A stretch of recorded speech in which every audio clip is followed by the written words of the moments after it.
Hello everyone, welcome to my channel Mystic Sage. आज हमारा topic है केतु महादशा और केतु अंतर्दशा के बारे में। केतु महादशा या केतु अंतर्दशा के दौरान आप लोग किन किन चीज़ों से गो थ्रू करता है, किन किन लाइफ फेजेस में नेटिव की लाइफ रिवॉल्व करती है। जैसा कि हम सबको पता है, पहले मैं डिस्क्लेमर में आपको केतु के कुछ गुण को मैं बताना चाहूँगी कि केतु प्लैनेट किस तरीके से ऑपरेट करते हैं, केतु देव किन चीज़ों के सिग्निफिकेंट है। केतु डिटैचमेंट का कारक होता है, केतु होता है इंट्यूशन का कारण, केतु होता है स्पिरिचुअलिटी का कारक। केतु से इन्फ्लुएंस इंसान एक फकीर की तरह होता है, केतु एक फकीर प्लैनेट है। तो अगर आप लोगों में से कोई भी केतु महादशा या केतु अंतर्दशा के में रिवॉल्व कर रहे हो, तो सबसे पहले आपका जो स्टार्टिंग फेज ही होगा सडन डिटैचमेंट फेज, जहाँ पे आप ये नोटिस करोगे कि आपका जो यूजुअल लाइफ चल रही थी, जहाँ पे जॉब थे, रिश्तेदार थे, फैमिली थे, उनमें से आपको डिससेटिस्फैक्शन फील होना शुरू हो जाएगा। आप ना अपने आप को अलग करने की कोशिश करोगे, या फिर वो सिचुएशन आपकी लाइफ से अलग हो जाएगी। तो उसके बाद ये जो डिटैचमेंट का फेज आता है ना, डिटैचमेंट का फेज या तो हर जगह आ सकता है या तो किसी एक चीज में भी आ सकता है। लाइक किसी रिश्ते में डिटैचमेंट आ जाना, बहुत अच्छा रिश्ता चल रहा था, केतु का अंतर्दशा या केतु महादशा आते ही वो चीजें सेपरेट हो जाती है। दूसरी चीज होती है जॉब में, फ्रेंड्स में, फैमिली में, रिलेशनशिप में आप डिटैचमेंट फील करोगे। उसके बाद आता है आइडेंटिटी क्राइसिस। आइडेंटिटी क्राइसिस आता है कि आप ना क्वेश्चन करने लग जाते हो उन सभी रिश्तों को, उन सभी काम को जो आप पहले बहुत मन लगाकर करते थे, या पहले आपकी बहुत ग्रोथ होती थी। आप इस फेज में क्वेश्चन करते हो, क्या ये काम या जगह इंसान मेरे लिए बना हुआ है। आप क्वेश्चन, क्योंकि केतु है ना, इल्यूजन को तोड़ता है, इल्यूजन से हमें दूर करता है। जिस इल्यूजनरी लाइफ में हम सरवाइव कर रहे होते हैं, उस इल्यूजन को ब्रेक करता है केतु। तो आपके माइंड में ये सारे क्वेश्चंस डेवलप होने लग जाएंगे, आप अपनी आइडेंटिटी को रीस्टैब्लिश करने की कोशिश करना शुरू करोगे।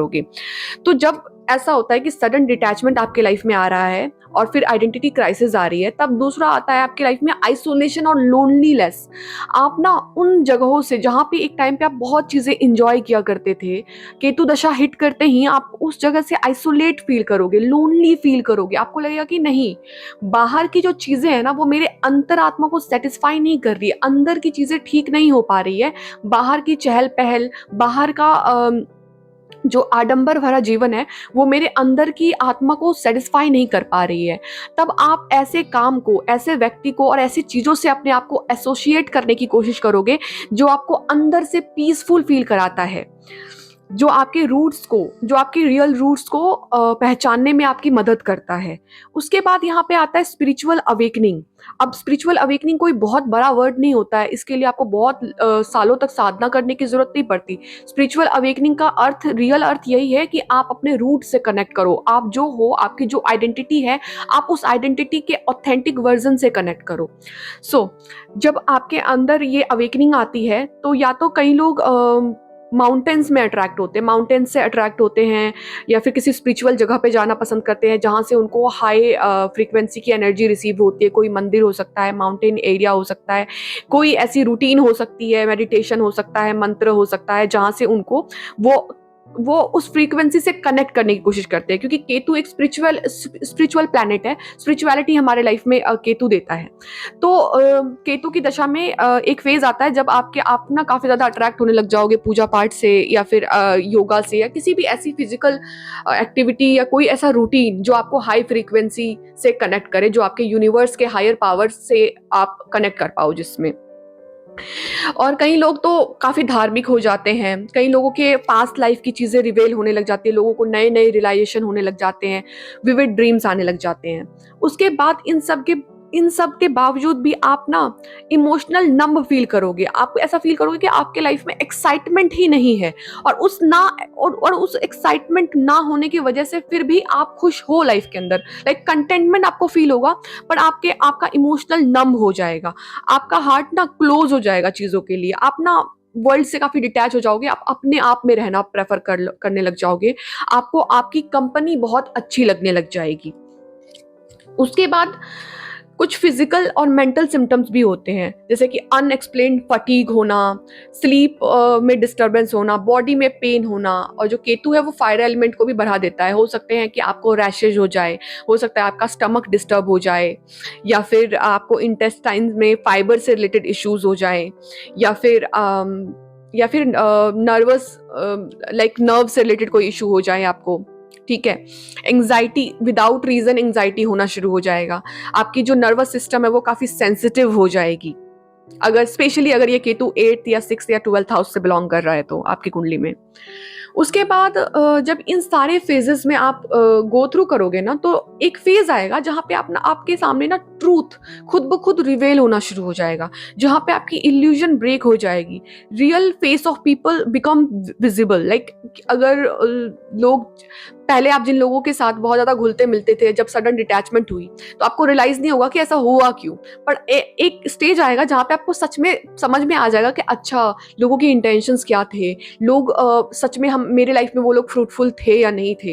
ये सारी चीज़ें आप रियलाइज करने लग जाओगे अपने इनर विजडम के थ्रू, हायर फ्रिक्वेंसी के थ्रू जो आपने कलेक्ट किया है केतु की अंतर्दशा या दशा के महादशा के दौरान। उसके बाद कार्मिक क्लींजिंग शुरू हो जाती है। जैसे ही कार्मिक क्लींजिंग का फेज आता है ना, क्लींजिंग का फेज का मतलब होता है कि जिस तरीके से किसी चीज की सफाई होती है ना, कोई नई चीज, नई परत रखने के लिए या फिर नया शुरुआत करने के लिए पहले उस जगह की सफाई होती है। तो आपकी बॉडी की, आपकी माइंड की, आपकी सोल की सफाई होनी शुरू हो जाएगी इस फेज में। और इस फेज में बहुत सारे इलनेस जो पास्ट लाइफ से आप लेकर आए हो वो भी जनरेट होना शुरू हो जाएगा।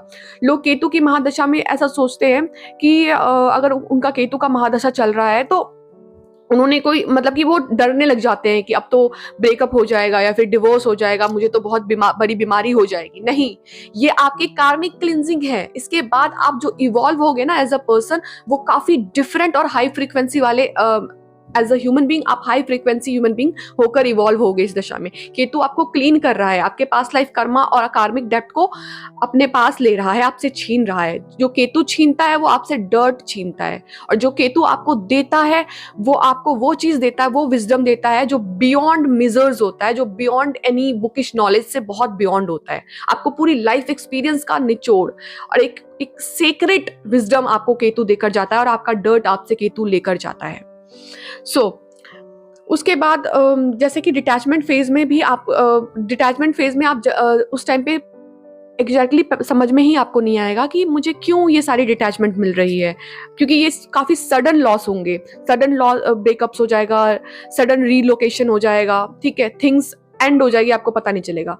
बट जब ये आएगा ना आपके लाइफ में एक फेज जहाँ पे ट्रूथ रिवेल होगा, उस टाइम पे आपको सारी क्लोजर मिलेंगे, सारी चीजों का क्लोजर मिलेगा, आप रियलाइज कर पाओगे, क्योंकि आप अपनी न्यू आइडेंटिटी एस्टैब्लिश कर चुके हो क्लिंजिंग फेज के बाद। उसके बाद आता है डिजायर फॉर सिंप्लिसिटी। उसके बाद आप अब देखो ना, केतु ने आपके कार्मिक डेप्थ को लिया है, केतु ने आपके अंदर से आपको इग्नाइट कर दिया है, अवेकन कर दिया है। आपके पुराने रिलेशनशिप, पुरानी जगह की आइडेंटिटी खत्म हो चुकी है, न्यू चीजों में आप शिफ्ट हो गए हो, आपका टाइमलाइन केतु शिफ्ट कर रहा है।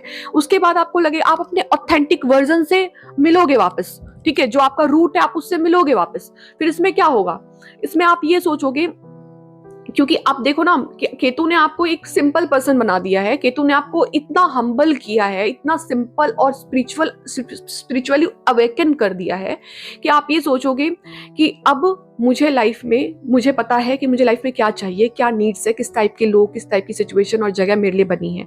इस फेज में ना कई लोग नई स्किल्स सीखते हैं, न्यू बिजनेस ट्राई करने की कोशिश करते हैं, अपनी न्यू आइडेंटिटी बनाते हैं। आपको पता होगा कि वो चीज़ आपके लिए बनी हुई। और एट द एंड केतु सिर्फ और सिर्फ यही करता है कि आपको वर्ल्डली चीज़ों से, जो आपके लिए नहीं बनी है, जो रिश्ते, जो नाते और जो सिचुएशन आपके लिए नहीं है, उससे आपको डिटैच करके आपके रियल सेल्फ और रियल जो वर्जन है, आप ऑथेंटिक सेल्फ से केतु आपको रूबरू करवाता है। यही केतु महादशा और अंतर्दशा का थीम होता है। Thank you for listening this. और आप लोग मुझे कमेंट में बता सकते हैं कि आपकी केतु की अंतर्दशा और महादशा कैसी जा रही है, और मैं हर कमेंट का रिव्यू करूंगी। और साथ ही साथ मैं आपको बताना चाहूँगी कि आगे अगर आपको इस दशा की रेमेडीज़ चाहिए तो आप मुझे कमेंट में बता सकते हैं, मैं नेक्स्ट वीडियो अपलोड करूँगी रेमेडीज़ से related. If you have any question and doubt, you can engage me in comment section. Thank you so much for listening this.